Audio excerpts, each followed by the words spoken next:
Parang steak, guys.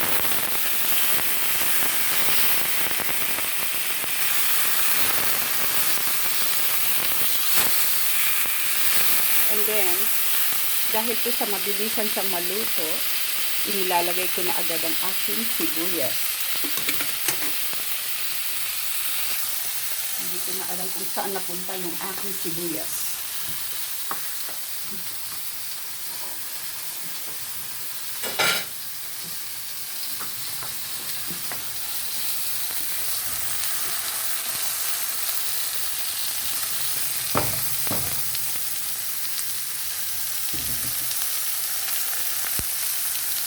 Yan, marami hang sibuyas po tayo, guys. Ganyan ko pulutuin yung steak ko.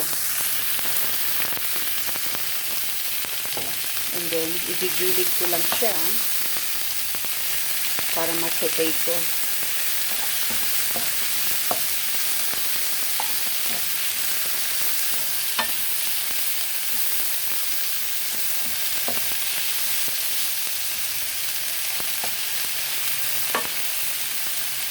And then, mamaya mag-a-add tayo ng a little bit of butter.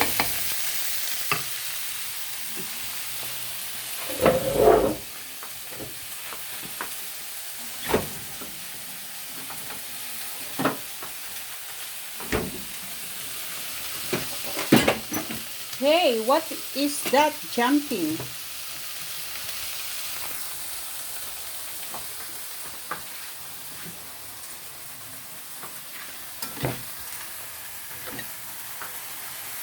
Sorry guys, hindi ko ma-open yung aking butter.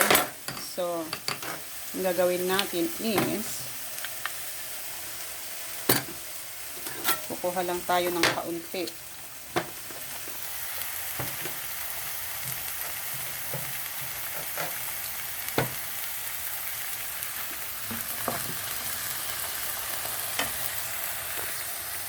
So, ngayon po, iaano ko na siya. I-BB flames ko na siya. High flames na tayo. And then, balik ka rin natin. Tignan nyo. Perfect. Ayan. Ganyan po ako magluto ng steak. Para po mamaya, yung flavor ng onion, pumunta sa meat. Na-marinate na yan. Hindi ko nalalagyan ng asin. Na-marinate na siya ng paminta. Tsaka ng asin.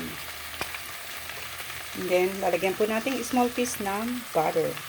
And then, matutunaw na lang po siya ng kusa dyan.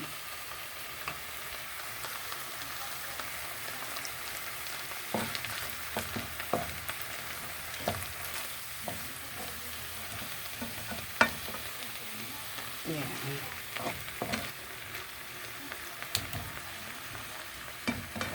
5 minutes ko lang lutuin guys yung steak.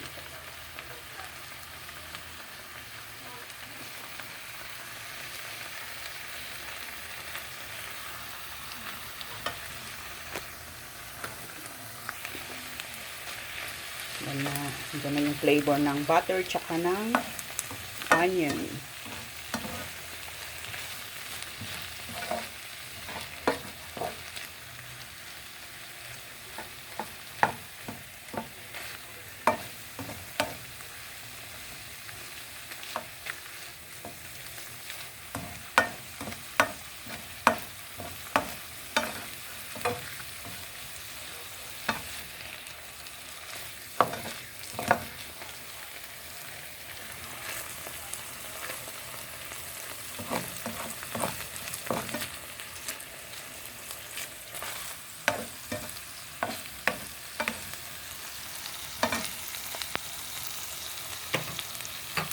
Yan na po.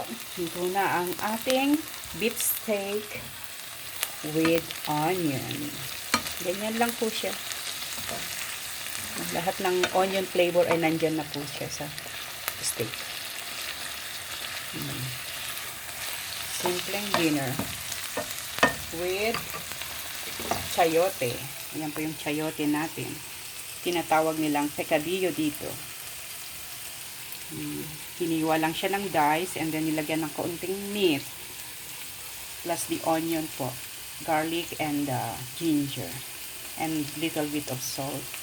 So, yan po yung aming dinner ngayon. Wala ng rice. Hindi na uso ang rice. Uso lang ang rice pag pagod na pagod ako. Pero kung hindi ako pagod, huwag nang mag-rice.